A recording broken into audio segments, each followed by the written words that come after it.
Assalamu alaikum, I'm Aisha and you're watching SAMAA News. Here are today's headlines.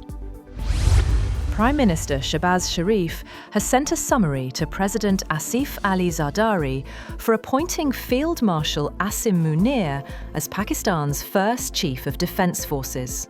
The new position was created under the 27th Constitutional Amendment and replaces the abolished Joint Chiefs Office. The Prime Minister has also approved a 2-year extension for Air Chief Marshal Zahir Ahmed Baba Sidhu, while the appointment for the National Strategic Command is still pending. Russian President Vladimir Putin arrived in New Delhi on his first visit to the country since the war in Ukraine began nearly 4 years ago. Putin is joined by senior ministers and a large business delegation as both sides look to widen cooperation beyond energy and defence. The United States has announced increased vetting of applicants for H-1B visas for highly skilled workers, with an internal State Department memo saying that anyone involved in censorship of free speech be considered for rejection.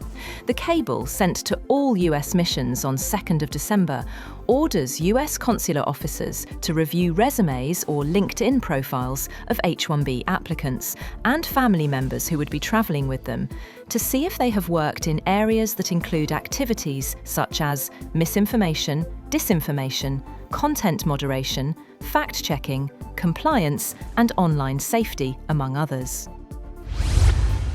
Russian President Vladimir Putin has said that Russia will take full control of Ukraine's Donbas region by force unless Ukrainian forces withdraw, something Kyiv has flatly rejected. Ukraine says it does not want to gift Russia its own territory that Moscow has failed to win on the battlefield. And Ukrainian President Volodymyr Zelensky has said Moscow should not be rewarded for a war it started.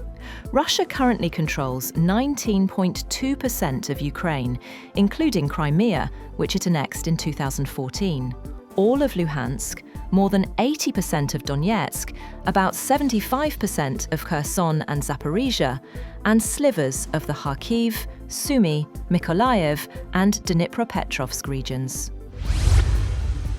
US President Donald Trump has said that the path ahead for Ukraine peace talks is unclear, after what he called reasonably good talks between Russian President Vladimir Putin and US envoys. The Kremlin said that Putin accepted some US proposals aimed at ending the war in Ukraine and was prepared to keep working to find a compromise. Trump said Witkoff and Kushner briefed him about the talks via telephone and told him their impression from Putin was that he would like to make a deal. The president said what happens now, however, is unclear. Ukrainian President Volodymyr Zelensky says EU leaders are preparing a new sanctions package against Russia and that it must tighten pressure on Moscow's energy sector. Speaking after talks with Cyprus's president in Kyiv, Zelensky said sanctions should hit anything funding Russia's war effort.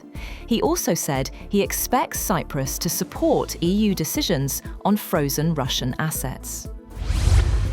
Turkey has urged both Russia and Ukraine to keep energy infrastructure out of their war after drone attacks on tankers near its Black Sea coast. Ankara says energy routes must stay safe and uninterrupted, warning that any hit to pipelines or shipping threatens daily life across the region. United Nations Secretary-General Antonio Guterres says there was something fundamentally wrong with how Israel conducted its military operation in the Gaza Strip, and there are strong reasons to believe that war crimes have been committed. He said the objective was to destroy Hamas, adding that Gaza is destroyed, but Hamas is not yet destroyed. In response, Israel's UN ambassador said the only crime committed is the moral abomination that more than 2 years after the horrific massacres of October 7th, the UN Secretary-General has still not visited Israel. And an AI-powered traffic management robot is now on duty in Hangzhou, China. using visual recognition technology to guide pedestrians and vehicles. The machine responds to traffic signals, makes standard directing gestures, and can spot violations in real time. That's all for now. For more updates, visit www.SAMAA TV. Thank you for watching SAMAA News.